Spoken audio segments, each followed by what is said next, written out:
আজকে আমরা আলোচনা করব বাংলাদেশের মুক্তিযুদ্ধ এবং স্বাধীনতা অর্জন নিয়ে স্টেপ 1 সংক্ষিপ্ত আলোচনা দেওয়া আছে। আমরা জানি 1971 সালে 25 মার্চের কালো রাতের মধ্যে দিয়ে পাকিস্তানি সামরিক বাহিনী পূর্ব পাকিস্তান বাঙালির উপর ঝাঁপিয়ে পড়ে, তারপর 25 মার্চ 26 মার্চ এভাবে করতে করতে আমরা 16 ডিসেম্বর 1971 সালে স্বাধীনতা অর্জন করেছি। অসহযোগ আন্দোলন এখানে দেওয়া আছে। বঙ্গবন্ধু শেখ মুজিবুর রহমানের আহ্বানে 1971 সালে 2 মার্চ থেকে 25 মার্চ পর্যন্ত ছিল অসহযোগ আন্দোলনের ডাক দেওয়া হয়েছিল।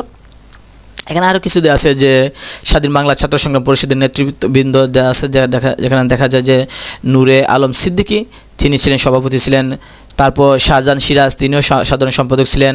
এদিকে আমরা যদি খেয়াল করে দেখি যে আসম আব্দুর রব তিনি ছিলেন ডাকসুর সহসভাপতি, আব্দুল কুদ্দুস মাখন তিনি ডাকসুর সাধারণ সম্পাদক ছিলেন। তারপর আমরা যদি এদিকে খেয়াল করি যে স্বাধীনতা ইশতেহার এবং প্রথম পতাকা উত্তোলন, তাহলে আমরা দেখতে পাই যে 2 মার্চ 1971 সালে আসম আব্দুর রব ঢাকা বিশ্ববিদ্যালয়ের বটতলার এক ছাত্র সভায় বাংলাদেশের মানচিত্র রচিত জাতীয় পতাকা প্রথম উত্তোলন করা হয়। তারপর 3 মার্চ 1971 সালে পল্টন ময়দানে স্বাধীন বাংলা ছাত্র সংগ্রাম পরিষদ কর্তৃক আয়োজিত জনসভায় বঙ্গবন্ধুর উপস্থিতিতে স্বাধীনতা ইশতেহার পাঠ করেন শাহজাহান সিরাজ। তো গুরুত্বপূর্ণ তথ্য যদি খেয়াল করে দেখি সেটা হচ্ছে যে আমার শোনা বাংলাকে জাতীয় সঙ্গীত করা হয়েছে 3 মার্চ। পল্টন ময়দানে জাতীয় সঙ্গীত গাওয়ার সাথে বাংলাদেশের জাতীয় পতাকা উত্তোলন করা হয়। শেখ মুজিবকে জাতীয় জনক উপাধি প্রদান করেন আসম আব্দুর রব।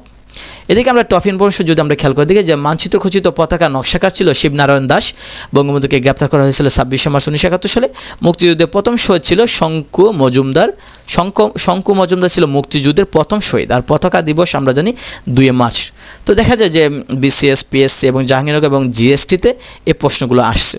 তারপর আমরা যদি যাই 7 মার্চের ঐতিহাসিক ভাষণ, তাহলে এখানে দেওয়া আছে 7 মার্চের ঐতিহাসিক ভাষণ দেওয়া আছে। যে ভাষণের যে 4টা যে দফা ছিল সেটা দেওয়া আছে এখানে।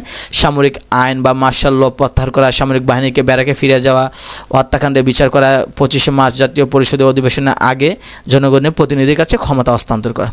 তো এই হলো বিষয় দেওয়া আছে এখানে। অপারেশন সার্চলাইট আমরা জানি যে 25 মার্চ রাতকে বলা হয়, 1971 সালে 25 মার্চ রাতকে বলা হয় অপারেশন সার্চলাইট বলা হয়। তো আমরা যদি এদিকে খেয়াল করি তাহলে দেখা যাবে যে প্রথম আক্রমণ ছিল রাজারবাগ পুলিশ লাইন, দ্বিতীয় আক্রমণ ইস্ট পাকিস্তান রাইফেলস বর্তমান বিজিবি যেটা পিলখানায়, তৃতীয় আক্রমণ ঢাকা বিশ্ববিদ্যালয়ের জহুরুল হক হল, জগন্নাথ হল, স্যার সলিমুল্লাহ হল, চতুর্থ আক্রমণ ইস্ট বেঙ্গল রেজিমেন্ট ইবিআর যেটা গাজীপুরে। অপারেশন বিগ বার্ড নামেও একটা অপারেশন চালানো হয়েছিল। তো গুরুত্বপূর্ণ তথ্য যদি আমরা খেয়াল করে দেখি, স্বাধীন বাংলা ছাত্র সংগ্রাম পরিষদ গঠিত হয়েছিল 1 মার্চ 1971 সালে। বঙ্গবন্ধুর নেতৃত্বে অসহযোগ আন্দোলন হয়েছিল 2 মার্চ থেকে। স্বাধীনতা ইশতেহার পাঠ করা হয়েছিল 3 মার্চ। পাক বাহিনীর বিরুদ্ধে প্রথম সশস্ত্র প্রতিরোধ করা হয়েছিল 19 মার্চ 1971 সালে জয়দেবপুরে। টপ ইনফরমেশন মধ্যে দেওয়া আছে যে 7 মার্চের ভাষণ দফা ছিল 4টা দফা, আন্তর্জাতিক স্বীকৃতি দেওয়া ছিল 30 অক্টোবর 2017 সালে। অপারেশন সার্চলাইটের পূর্ব নাম কী ছিল, বঙ্গবন্ধুকে গ্রেপ্তারের অভিযানের নাম কী ছিল সেগুলো দেওয়া আছে। বিসিএস পরীক্ষার প্রশ্ন, পিএসসি সহ বিভিন্ন ধরনের পরীক্ষা আসছে, সেটা ঢাকা বিশ্ববিদ্যালয় আসছে সেগুলো দেওয়া আছে। জাহাঙ্গীরনগর বিশ্ববিদ্যালয়, জাহাঙ্গীরনগর বিশ্ববিদ্যালয়, রাজশাহী বিশ্ববিদ্যালয় সহ জিএসটি গুচ্ছতে আসছিল।